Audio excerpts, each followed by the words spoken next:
Karl Marx was born in the southwest German city of Trier in 1818, at the end of 3 decades of revolutionary upheaval and counter-revolutionary response that shaped the lives of his parents, strongly influenced his upbringing and education, and created political passions and political enemies that would remain with him throughout his life.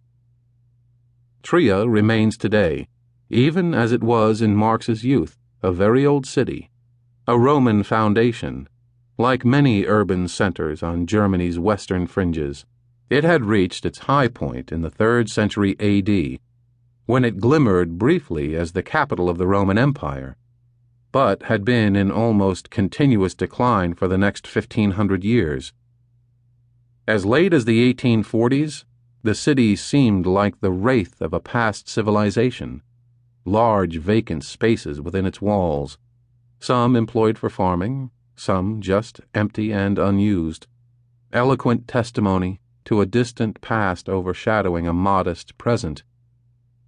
The economic changes of the modern world seemed to have passed the city by. 18th and 19th century Trier possessed no industry. The railroad only reached it in 1860. Commerce was equally unavailing. The peasants of the Eifel and Hunsrück highlands, to the north and south of Trier respectively, were badly impoverished and had few goods to bring to market.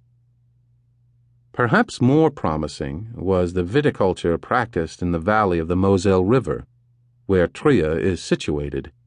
But for most of this era, Moselle Valley wine growing was either faring poorly, or its product was being sold directly by producers, bypassing the city and its merchants.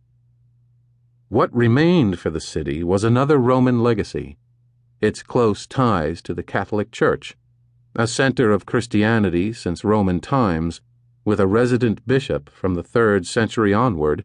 Trier was a deeply and profoundly Catholic city, whose inhabitants had vehemently rejected the Reformation. Yet even there, the city's 18th century archbishops, who were also electors, worldly princes of the Holy Roman Empire, moved their capital city to Koblenz on the Rhine River, abandoning Trier to a declining university and its many monasteries. The City Council's 1788 complaint made all too clear the lack of economic prospects. Neither court, nor nobility, nor garrison, and absolutely no manufacturing is present in Trier.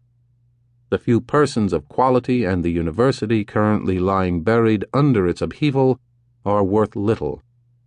In current circumstances, there are simply no sources of earning a living on which we can count, so that we can foresee with all certainty that the unusually large number of poor burghers will be increased still more.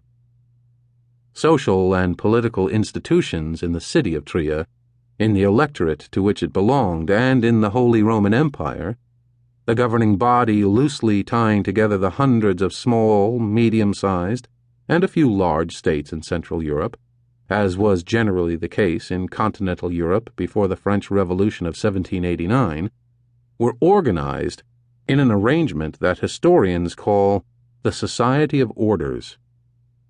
In this socio-political world, rights and privileges as well as obligations and restrictions pertained not to individuals but to groups, whose membership came from status derived at birth, or from membership in a religious confession.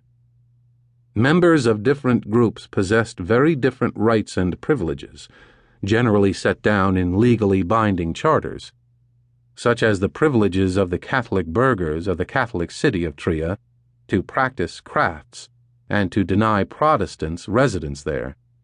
The Catholic clergy, and the many petty nobles residing in the vicinity in Trier, had the privilege of collecting seigneurial dues from peasants whose land lay in their jurisdictions.